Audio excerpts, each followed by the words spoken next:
Jesse Cook, and you're watching 360 With.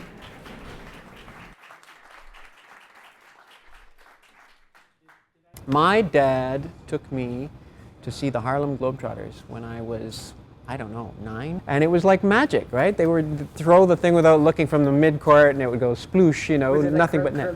Curly, yeah, it was metal arc. It was like all the original Harlem Globetrotters. So yeah, I remember going home from that game, and I bought a basketball for $6.22 or some really crazy number. And I went down and I started playing basketball, and I've always loved it. So it's been, you know, the only sport that I was any good at. When I was 12, I was getting a lot of pressure from my guitar teachers to enter guitar competitions and sort of be the virtuoso, and they wanted me practicing 3 hours a day.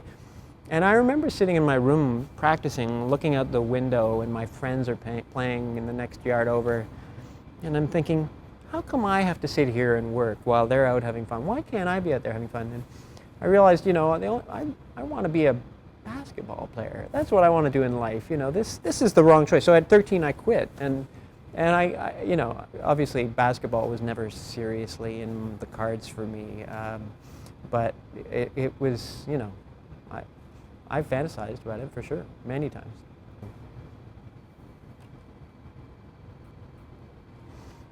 When I was a student at Berkeley in the States, and right in front of my apartment was a serious downtown basketball court. Also across from that court was a halfway house. And they'd go in, and the only thing they were allowed to do is go to the court and play basketball and come back.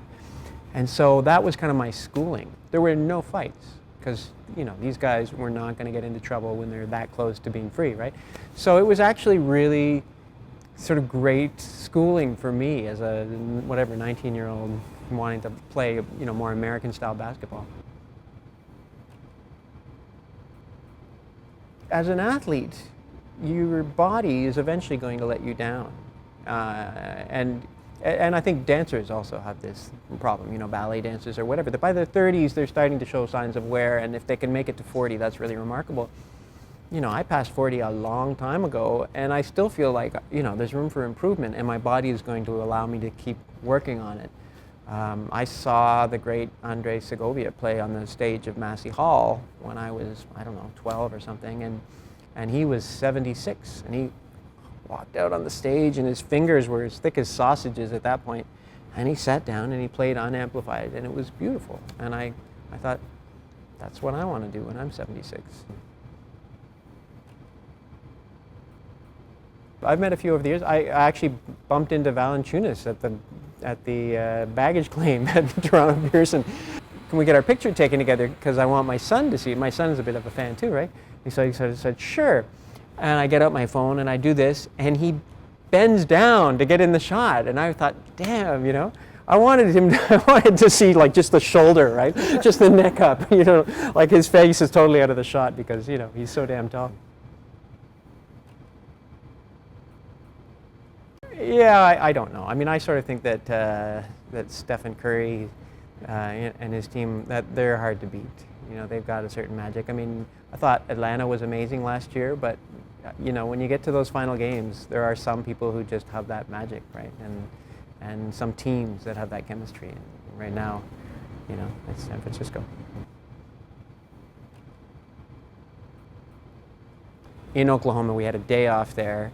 And we're like, where are we parked? And we realized this is the basketball arena, right? So we walked in, any tickets for the game tonight? And they're like, well, no, it's pretty much sold out, except somehow we ended up like literally right behind them. And you realize, you know, yeah, some of them are giants, but some of them are actually shorter than me.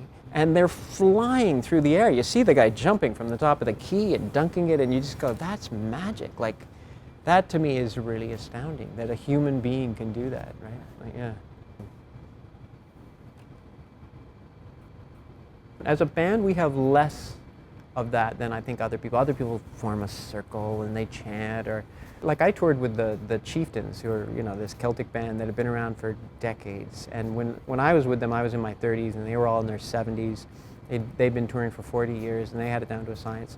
And they would literally, they'd be downstairs eating roast beef and Yorkshire pudding. No matter where we were, we could be in Japan and that's what we're eating, you know, and a chocolate cake every night, you know, the same meal, and sitting there having our meal, and upstairs, you know, the crowd was They're kind of wiping the gravy from their lip, and then we go up, 2 minutes to showtime, walk on, burp, and off we go. That was their ritual, right? Was they just enjoy their lives. And that's why I think that pre-show ritual of just sort of being together and sort of getting into each other's kind of vibe and just talking, hanging out, cracking jokes, whatever, that's all part of it for us, so that when we walk on, we're a team.